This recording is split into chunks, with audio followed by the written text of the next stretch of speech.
بالآخر حالات بلوچستان کو اس مقام پر لے ہی آئے جہاں بلوچستان کے مستقبل کا فیصلہ ہونا ہے۔ کیا اگست کے آخر تک بلوچستان کا منظرنامہ تبدیل ہونے جا رہا ہے؟ کیا نام نہاد سیاستدانوں اور ڈمی سرداروں کو بلوچستان میں فوجی آپریشن اور قتل عام میں تیزی لانے کے لیے اتفاق رائے قائم کرنے کی غرض سے بیٹھک کے لیے بلایا گیا تھا؟ وزیر اعظم کو زور سے ڈائیلاگ کیوں لگے ہیں؟ بلوچستان کے فیصلے کوئٹہ کی بجائے جی ایچ کیو کی دربار میں کیوں؟ بلوچ عوام کے مسترد شدہ نام نہاد سرداروں اور ڈیتھ اسکواڈ کے سرگنوں اور نام نہاد سیاستدانوں کے ساتھ اعلیٰ فوجی قیادت کے 4 روزہ بیٹھک یعنی ورکشاپ میں آخر ایسا کیا ہوا کہ بلوچ لبریشن آرمی یعنی BLA نے مذاکرات کے لیے ناقابل یقین شرط رکھ دی ہے، جس نے ریاست کے بیانیے کی دھجیاں اڑا کے رکھ دی ہیں؟ عسکریت پسندوں کی طرف سے معاشی ناکہ بندی برقرار رکھنے کے ساتھ بلوچستان کے مستقبل کے حتمی فیصلے کا اختیار بلوچ عوام کے سپرد کیوں کر دیا گیا ہے؟ آخر جی ایچ کیو کے 4 روزہ دربار میں ان مسترد شدہ روایتی سرداروں کو اکٹھا کر کے پس پردہ کس خطرناک اور خونی لشکر کشی کا نیا پینترا کھیلا جا رہا ہے؟ جبکہ اس سیاسی قیادت کو غیر آئینی مقدمات کے بلوچستان کی اصل سیاسی قیادت کو غیر آئینی مقدمات کے جال میں جکڑ کر پابند سلاسل رکھا گیا ہے، تو کیا ایسی صورتحال میں ہونے والے کسی بھی قسم کا فیصلہ بلوچستان میں دوام پکڑ سکتا ہے، بلوچستان کے مستقبل کے لیے اہم ہو سکتا ہے؟ اور بالآخر ایسا کیا ہے کہ ملٹری اسٹیبلشمنٹ کا تابعدار وزیر اعظم بلوچستان کے معاملے پر سیم پیج پر کیوں نہیں ہیں؟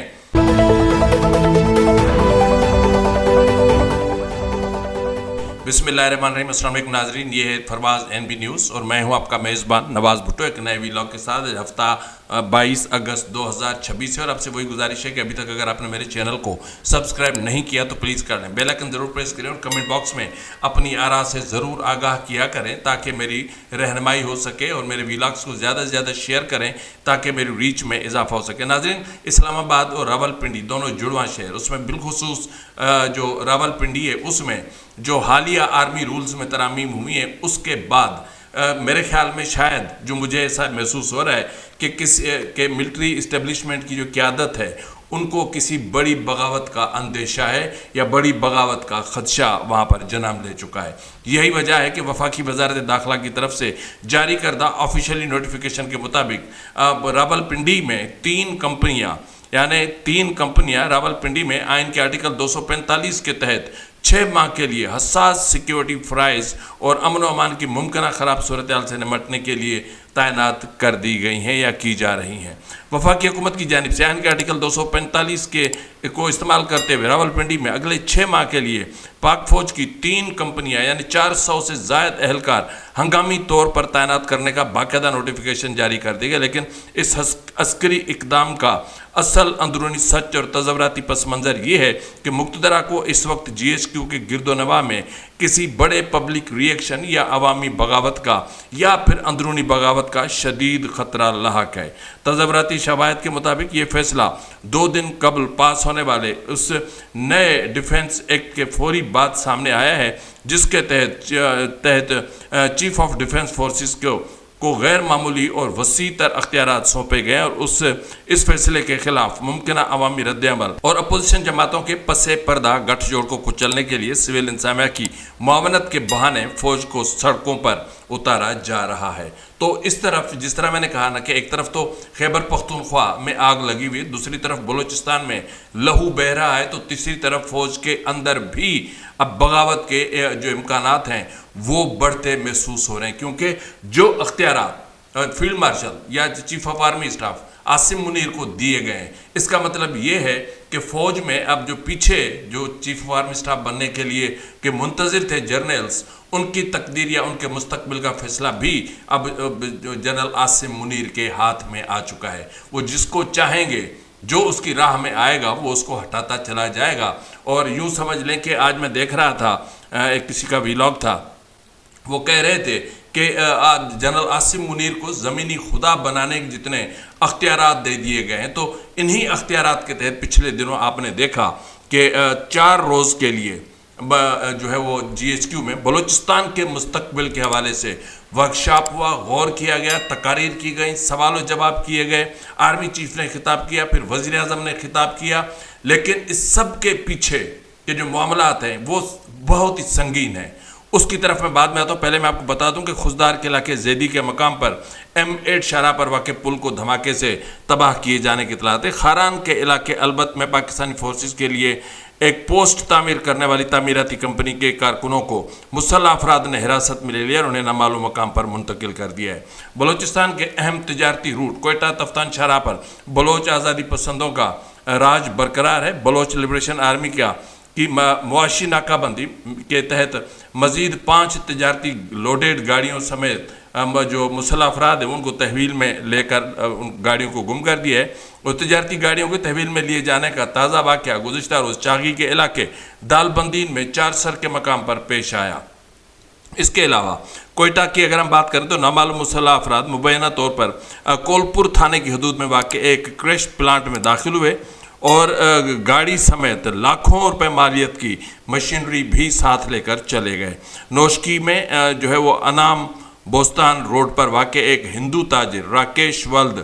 دیس راج کا نامعلوم مسلح افراد نے ان کی دکان میں گھس کر فائرنگ کر کے قتل کر دیا. واقعے کے بعد تاجر برادری میں بہت زیادہ تشویش کی لہر دوڑ گئی ہے. ہرنائی کے علاقے سے 6 روز قبل اغوا ہونے والے نوجوان کی سر کٹی لاش برآمد ہوئی ہے گزشتہ روز. کوئٹہ کے علاقے سبزل روڈ سے 3 دن قبل لاپتہ ہونے والے 6 سالہ علی شاہ کی بوری بند لاش برآمد ہو گئی ہے. یہ انتہائی تشویشناک صورتحال ہے بلوچستان کے حوالے سے. لیکن اگر ہم بلوچستان کے حوالے سے بات کریں کہ 3 روز تک GHQ میں کیا ہوتا رہا، بالآخر بلوچ آزادی پسندوں نے جنوری 2026 کے بعد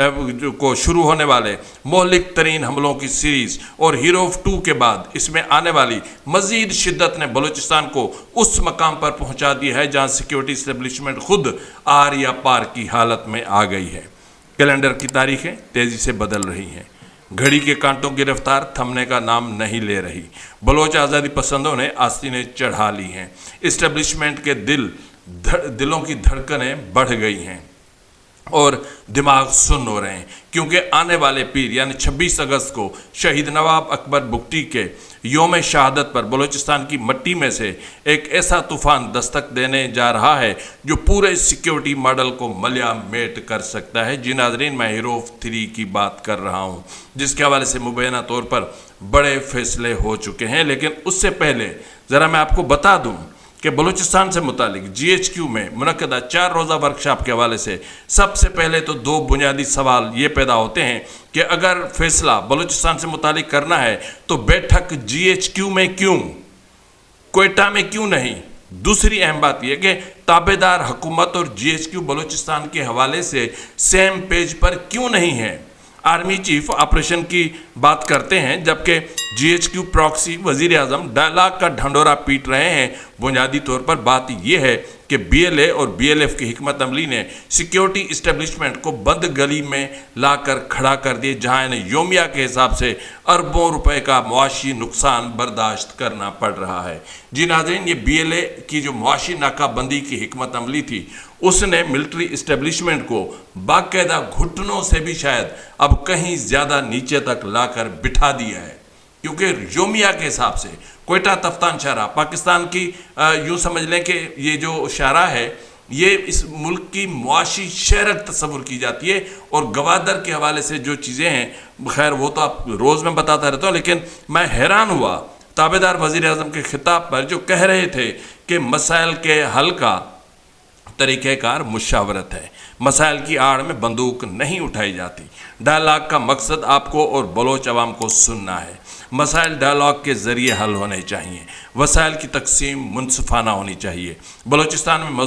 مزدوروں کو شناختی کارڈ دیکھ کر مارنا جائز نہیں ہے. یہاں سوال یہ پیدا ہوتا ہے کہ وزیر اعظم ہو کر بھی آپ یہ اختیار رکھتے بھی ہو کہ ڈائلاگ آفر کرو، ڈائلاگ کرو گے بھی تو کس کے ساتھ کرو گے؟ بلوچستان کی پاپولر لیڈرشپ کو آپ نے غیر قانونی غیر آئینی مقدمات میں عدالتوں میں رکھا ہوا ہے تو کس سے بات کرو گے؟ ڈیتھ اسکواڈز کے سرگنوں سے،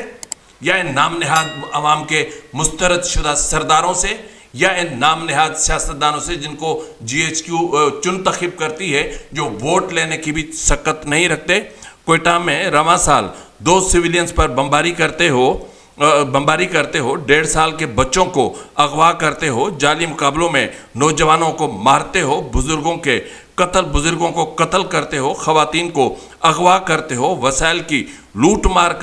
کر رہے ہو، اور سامنے ڈیتھ اسکواڈ اور براک والوں کو بٹھایا ہوا ہے، بات ڈائلاگ کی کرتے ہو؟ کون ڈائلاگ کرے گا؟ رواں سال 2026 میں یہی چنتخب وزیر اعظم شہباز شریف نے بلوچستان کے کم از کم 3 دورے یعنی 8 جنوری، 19 مئی اور 9 جولائی 2026 کو کیے، جبکہ فیلڈ مارشل عاصم منیر نے بھی صوبے کے امور اور امن و امان کے حوالے سے سیکیورٹی اداروں اور کوئٹہ میں اہم اجلاسوں کی صدارت کی۔ اس میں ایپیکس کمیٹی کا بھی اجلاس ہوا اور 2 مرتبہ ہوا، لیکن حیران کن بات یہ ہے کہ ایپیکس کمیٹی کے اجلاس میں بھی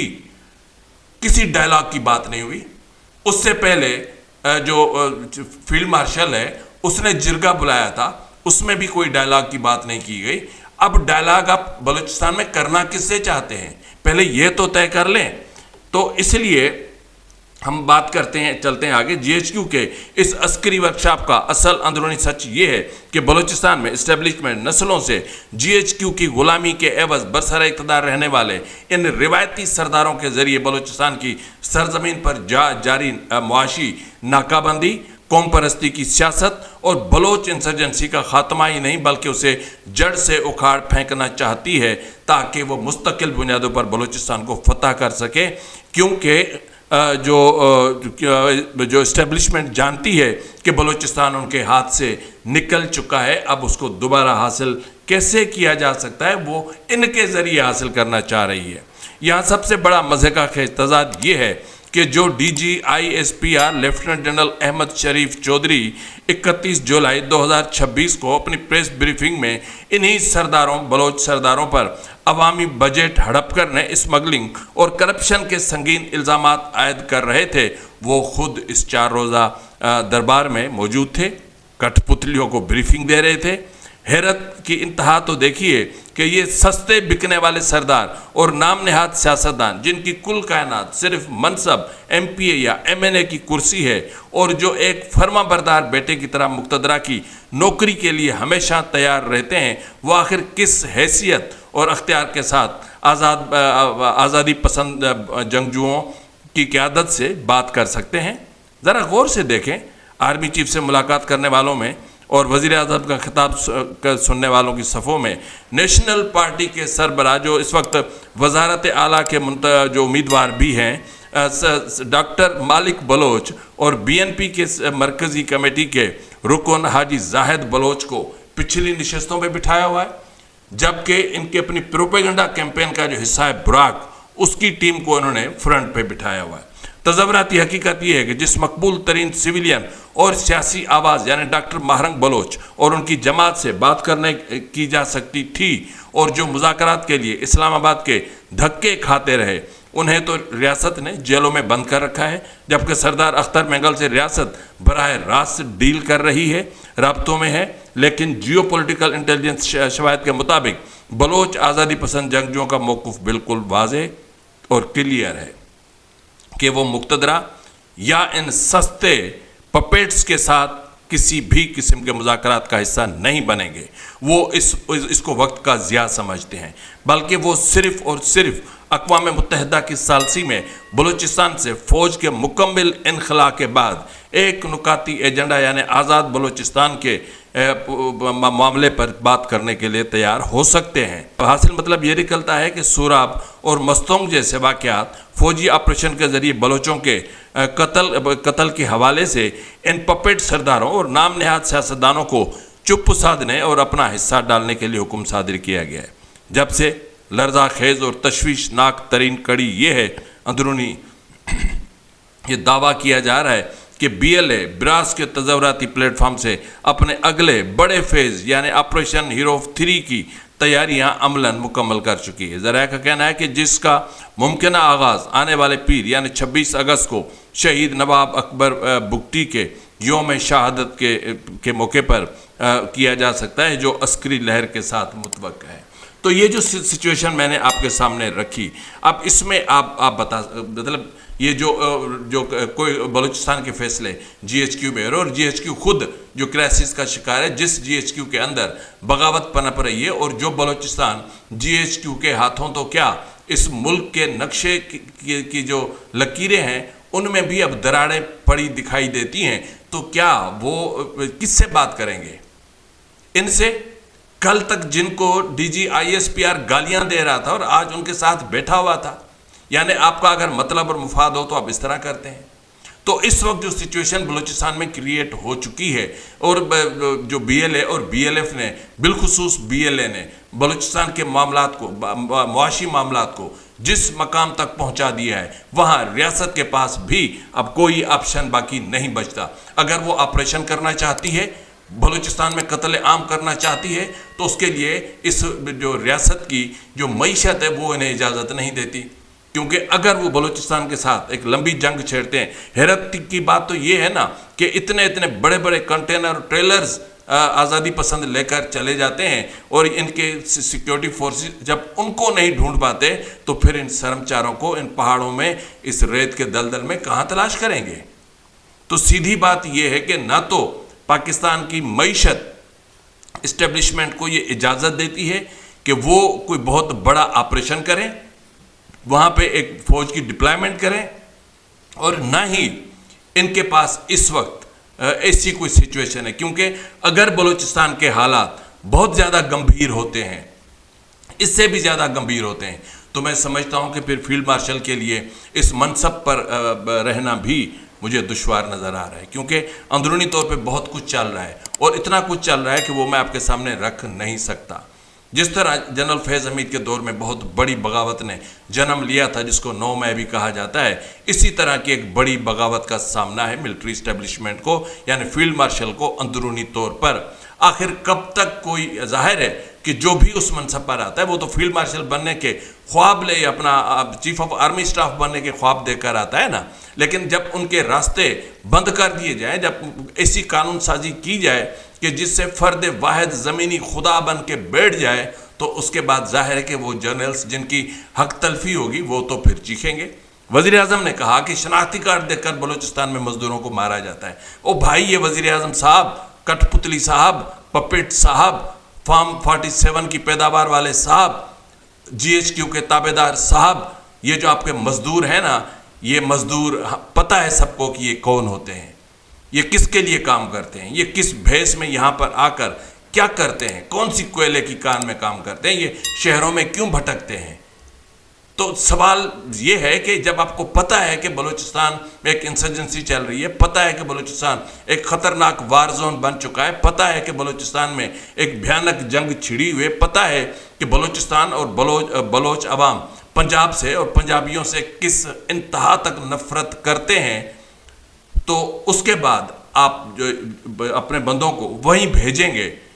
تو بھائی پھر اگر نوکری کرنی ہے تو پھر تو مرنا بھی پڑے گا نا۔ یہ اتنی ہلاکتیں ہو رہی ہیں، دیکھیں تو صحیح، پچھلے کچھ دنوں 2 دنوں سے میں دیکھ رہا ہوں، تھوڑا سا معاملات ٹھنڈے ہیں، جبری گمشدگیوں کا معاملہ بھی تھوڑا سا تھما ہوا ہے، اور ماورائے عدالت قتل کا جو پچھلا 2 روز پہلے 10 افراد کی لاشیں ملی تھی، اس کے بعد ایک تھوڑی سی خاموشی ہے، لیکن یہ خاموشی کسی بہت بڑے طوفان کی آمد ہے۔ سیدھی بات یہ ہے کہ جی ایچ کیو کے پاس اتنا بھی اختیار اور طاقت نہیں ہے کہ وہ بلوچستان کا فیصلہ آ کر کوئٹہ میں کر کے دکھا دے، کیونکہ ان کو پتہ ہے کہ اگر ہم کوئٹہ میں گئے، اگر ہم نے کوئٹہ میں 4 دن وہاں پر گزار لیے، تو کسی بھی وقت، کسی بھی لمحے، کسی بھی گھڑی، کسی بھی پل کچھ بھی ہو سکتا ہے، کیونکہ بلوچستان کے جو آزادی پسند جنگجو ہیں وہ ٹیکنالوجی کے لحاظ سے اس حد تک آگے جا چکے ہیں کہ وہ کسی بھی حد کی حد پار کر سکتے ہیں۔ تو یہ ڈر، یہ خوف، یہ بزدلی، یہ سب کچھ ظاہر کر رہی ہے کہ ان کی دل کی دھڑکنیں 26 تاریخ کے آنے کے خوف سے تیز ہو رہی ہیں، ان کے دماغ سن ہو رہے ہیں، ان کو پسینے آ رہے ہیں، ان کو اندازہ ہے کہ اگر بی ایل اے نے 26 تاریخ کو ہیروف 3 شروع کر دیا تو بلوچستان کا نقشہ بدل جائے گا، بلوچستان کا اگست کے آخری 4-5 دنوں میں بلوچستان کا منظرنامہ بدل جائے گا، اور ایسا ہو سکتا ہے، اس کو آپ مسترد نہیں کر سکتے ان امکانات کو۔ کہ یہ جو چند دن بچے ہیں نا اگست کے، یہ بلوچستان کے حوالے سے انتہا سے زیادہ حساس ترین ہے، جس میں ممکن ہے کہ بلوچستان کے مستقبل کا بڑے سے بڑا فیصلہ ہو جائے۔ تو جس طرح میں نے سوال اٹھایا کہ بی ایل اے نے بلوچستان کی آزادی کے حوالے سے یا آزاد بلوچستان کے حوالے سے، بلوچستان کے مستقبل کے فیصلے کے حوالے سے حتمی جو اختیار ہے وہ بلوچ عوام کے سپرد کر دیا ہے، کیونکہ جو بی ایل اے ہے یا بی ایل ایف ہے یا جو بھی سرمچار ہے، وہ تو آپریشنز میں مصروف ہیں، وہ تو ایک جنگ ایک چل رہی ہے اس میں مصروف ہیں، اور اس جنگ کے اثرات براہ راست بلوچ عوام کو برداشت کرنے پڑتے ہیں۔ ان کے گھروں پہ ریڈ ہوتے ہیں، ان کی بیٹیوں کو اٹھایا جاتا ہے، ان کے بچوں کو لاپتہ کیا جاتا ہے، ان کے بچوں کا ماورائے عدالت قتل کیا جاتا ہے، تو وہ یہ سب کچھ برداشت کر رہے ہیں، کیا وہ فیصلہ کرنے کا اختیار نہیں رکھتے؟ تو میرے خیال میں تو رکھتے ہیں۔ بہرحال اب معاملات اس نہج کو پہنچ چکے ہیں کہ جہاں اب فیصلہ ہونے کو ہے۔ فی الوقت کے لیے اتنا ہی، ملتے ہیں اگلے پروگرام میں، تب تک اجازت دیجیے، فی امان اللہ۔